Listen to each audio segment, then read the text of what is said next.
করে প্রশাসনের তরফে কিন্তু বলা হচ্ছে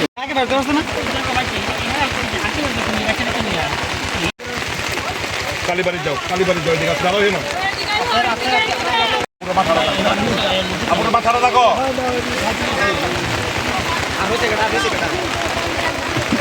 बोलो सोचा कि पहले भी बाढ़ आया वो स्थिति एकदम तक पा जाएगा क्या যদি নিরাপদ স্থানে চলে যান যারা এই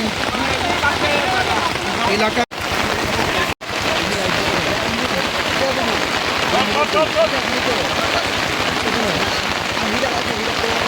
ওই সাথীরা সরো দেখো এই তোমরা কালীবাড়ি যাও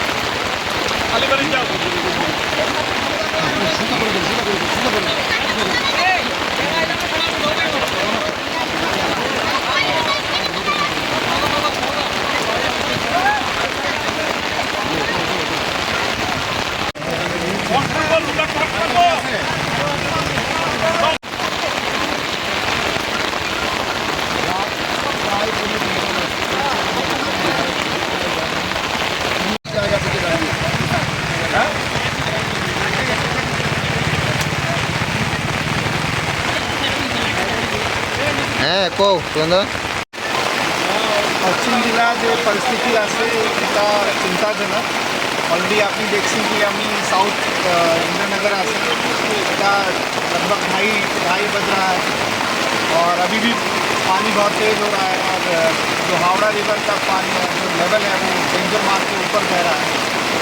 ऐसे कम से कम 16 से 17 जगहों पे रेस्क्यू ऑपरेशन चल रहे हैं।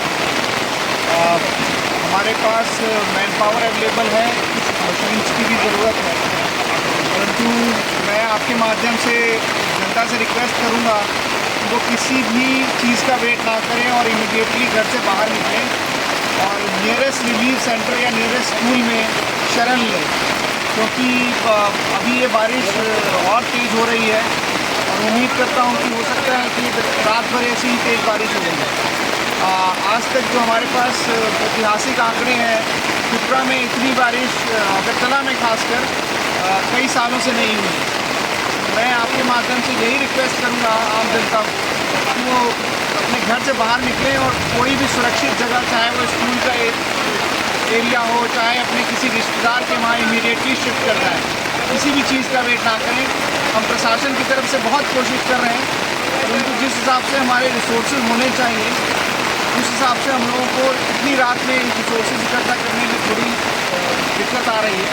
परंतु जो पॉलिटिकल हमारे रिप्रेजेंटेटिव्स हैं या जो NGOs हैं उनका हमें बहुत सपोर्ट मिल रहा है, परंतु पानी का कोई सीमा तो होती नहीं है, तो इसलिए जितनी जल्दी वो घर से निकल सके मैं आप सभी के थ्रू उनको निवेदन करना चाहता हूँ। अभी हावड़ा का रिवर जो है ना वो क्या डेंजर लेवल से पार हो गया? क्रिटिकली डेंजर लेवल के ऊपर है।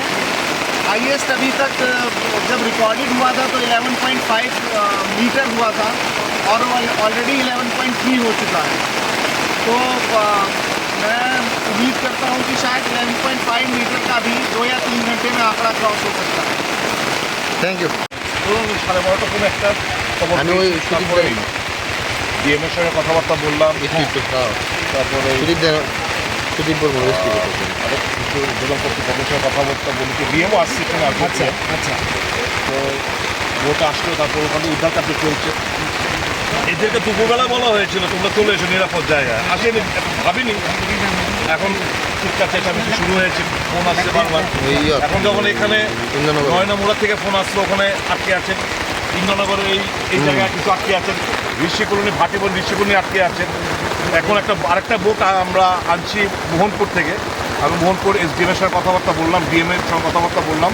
আরেকটা বোট এক্ষুনি আসলে ওই নয়নামোড়া ওটা উদ্ধার কার্য শেষ করে তারপর ওই ঋষিকলোনি ওখানে নিয়ে যেতে হবে। এখন পরিস্থিতি কী রকম রয়েছে? এই জায়গাটা হচ্ছে দক্ষিণ ইন্দ্রনগর, এটা হচ্ছে দক্ষিণ ইন্দ্রনগর বাঁধ। এটা হচ্ছে এই একটা পাড়া, এই কাটা খাল, অধিক খাল এবং ফেসে গেছে। এখন পরিস্থিতি কেমন ওই এলাকার পরিস্থিতি? ওখানে দেখুন নদীর জল বাড়ছে, ওখানে এই গলার উপর দিয়ে জল বইছে, প্রত্যেকটি ঘর জলের তলায়। ছোটো ছোটো বাচ্চা মহিলারা কাঁদছিল, তো বসে থাকতে পারেনি, এই ছুটে এসছে এদের উদ্ধার কার্যে। রাত প্রায় 2:30 বাজে, মানে আর কতগুলো পরিবার রয়েছে এখানে? এখানে আরও প্রায় গোটা 20-25 জনের মতো রয়েছে। আরও যেমন 2-3টা ট্রিপ লাগবে। এটা শেষ করার পর এই বোটটা নিয়ে এখানে উদ্ধার কার্য আরও কয়েকটা পরিবার বসে গেছে। আরেকটা বোট আসছে, ওটাকে আমরা পাঠাবো ওই নয়নামোড়া কালীবাড়ির ওখানেও 3-4টে পরিবার ফেসে গেছে। এটা সেরে এই বোটটাকে আবার পাঠাবো ঋষিকলোনি, ভাটিবন ঋষিকলোনি। ওখানে প্রচুর লোক ফেসে। আপনার বিধানসভা এলাকায় কীরকম ক্ষতি হয়েছে এবং দেখুন ক্ষতির পরিমাণ তো আমার বিধানসভা এলাকার কাটাখালটা হচ্ছে আমার বিধানসভা এলাকার দিয়ে যায়।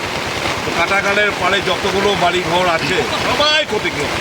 এমন কোনো জায়গা নেই যেখানে যে বাড়িটা মানে জলের তলায় যায়নি।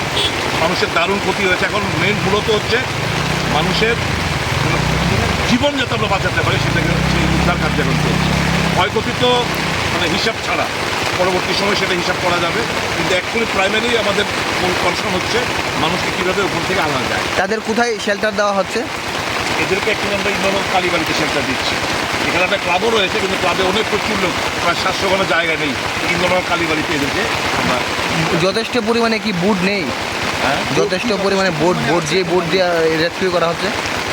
এটা নিয়ে এখন আর কথা বলার সময় না। এখন মূলত ফোকাস হচ্ছে আমাদের উদ্ধার কার্য। ডিজাস্টার ম্যানেজমেন্ট একটা কথা শর্টে বলি, এ নিয়ে বহুত বড় বড় ভাষণ আমরা শুনেছি, লেকচার শুনেছি, আসলে সব কুসংস্কার। আজকে এই বন্যা একটা জিনিস প্রমাণ হয়ে গেছে, ডিজাস্টার ম্যানেজমেন্টের নামে সরকারের যে কিছুই নেই, আজকে একদম জলের মতো পরিষ্কার হয়ে গেছে। বাকি কথা আমি আর কাউকে দোষারোপ করবো না। এখন মূলত উদ্ধার কার্য চালানো, এটাকে আমরা প্রাধান্য দিচ্ছি। আপনাদের কংগ্রেস লিডার রাহুল গান্ধীও আপনাদেরকে সাধারণ মানুষের পাশে থাকার বার্তা দিয়েছেন। সারা রাজ্যে আপনাদের কর্মীরা কি মানে সারা রাজ্যে আমাদের কর্মীরা মানুষের পাশে রয়েছে। কি বলবো, খাওয়ারটুকু পর্যন্ত নেই প্রশাসনের তরফ থেকে, এইটুকুই বলতে পারি। ধন্যবাদ। আমাদের ছেলেরা উদ্ধার কার্যে মানুষের পাশে, মানুষের বাড়ি ঘরে খাবার পদ্ধতি থেকে শুরু করে মানুষের পাশে রয়েছে। এবং আমাদের রাহুল গান্ধীর, মল্লিকার্জুন খাড়গে, এটি আমাদের ইনস্ট্রাকশন যে মানুষের পাশে থাকবো, এই দুঃস্থ মানুষের পাশে যেন থাকা। ধন্যবাদ, থ্যাংক ইউ।